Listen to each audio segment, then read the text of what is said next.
Hola, hola, como cada martes los saludamos con una nueva edición de una cápsula agrícola y saludando a todos los amigos que nos ven en YouTube, a los que ahora nos escuchan en Spotify, que están bienvenidos a nuestro espacio.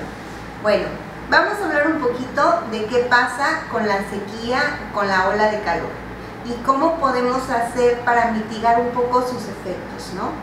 Históricamente sabemos que después de un periodo de sequía o un periodo con altas temperaturas, lo que sigue es un periodo de lluvias intensas que puede ser acompañadas también de otros fenómenos meteorológicos como los ciclones, los huracanes, que podemos estar propensos a tener inundaciones, etc. Pero ¿por qué pasa esto? Es precisamente porque después de este periodo el suelo queda compactado. ¿Por qué? Porque la materia orgánica se destruye en el suelo, porque encima tenemos una cobertura vegetal que está seca, la raíz y todo queda compactado, y entonces al momento de las lluvias la infiltración del agua es menor o tarda mucho más por esta compactación. ¿Qué significa? Que es básicamente como cuando nosotros echamos el agua sobre el cemento, ¿no? Entonces, por esa razón es que sufrimos las inundaciones y es momento de ir pensando en un drenaje agrícola pues más adecuado y eficiente, porque definitivamente si nosotros tenemos nuestro cultivo por cierto periodo bajo el agua, vamos a después tener otro tipo de problemas, ¿no?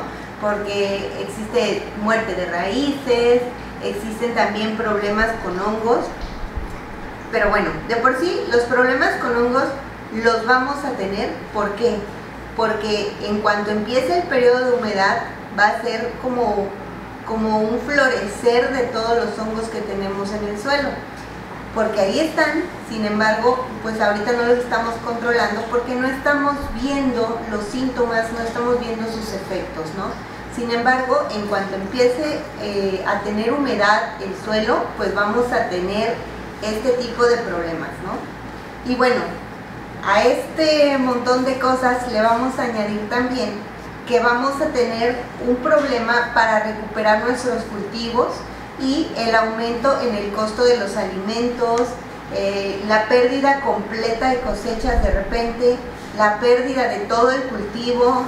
En el caso de los cereales es mucho más evidente por ahí el periodo de sequía. Y bueno, la emergencia es global.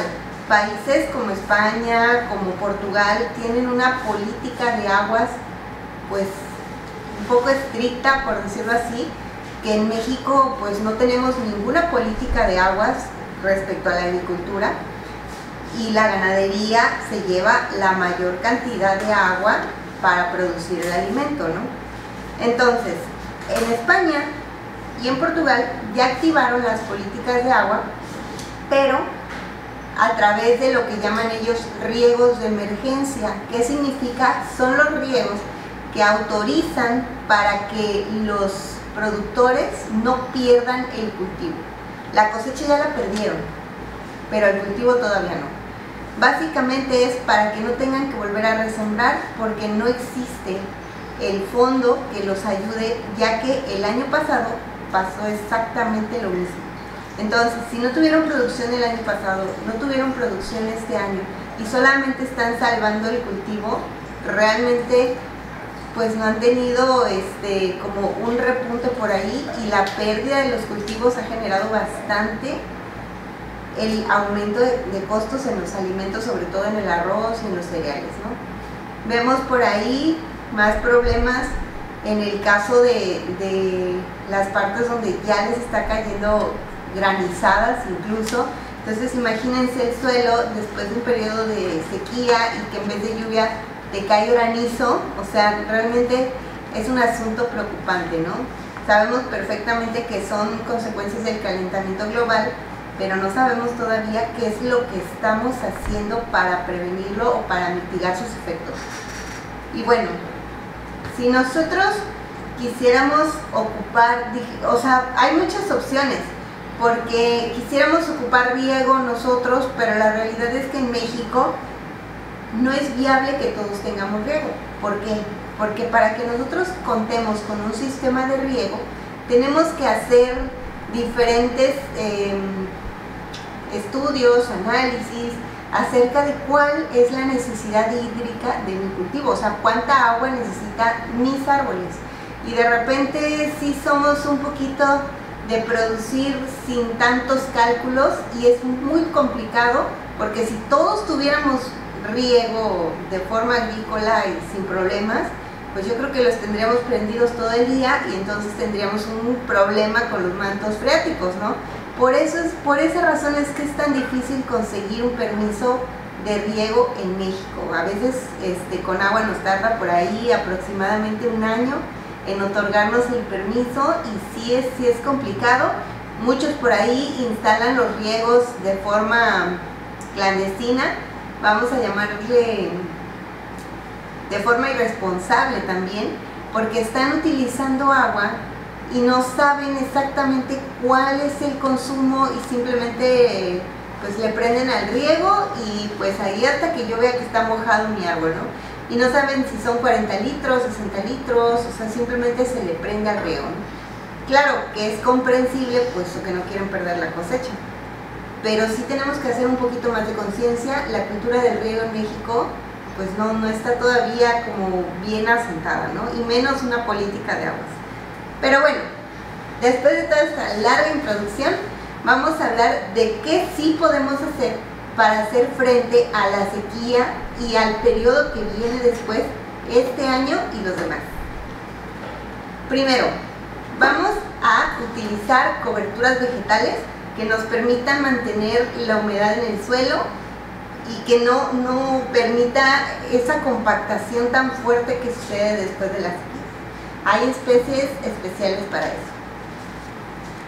Vamos a evitar la contaminación del agua, porque sí vemos que de repente tenemos muchos metales pesados en agua y muchos restos de herbicidas y de agroquímicos.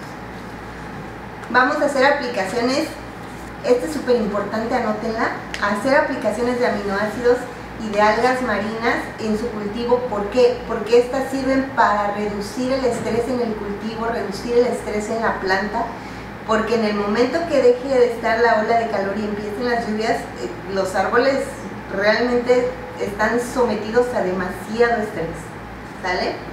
Vamos a utilizar composta, vamos a utilizar abonos verdes, abonos vegetales, que nos permitan igual mantener la cantidad de materia orgánica y nuestro árbol pues no tenga mayores afectaciones en cuestión de fertilidad.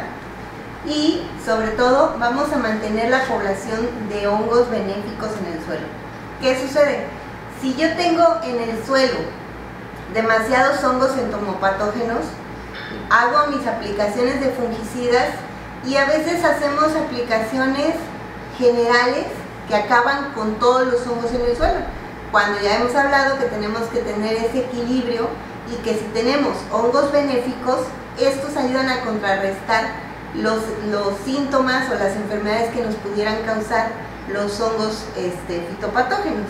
Bueno, de ahí nos vamos a hacer a la idea de que tenemos que utilizar cada vez menos herbicidas. ¿Por qué? Porque los herbicidas es la principal causa de compactación del suelo en todos los cultivos. No se les olvide seguirnos en todas nuestras redes sociales, dejarnos sus comentarios y dejarnos también por ahí alguna sugerencia de algún tema que quieran saber.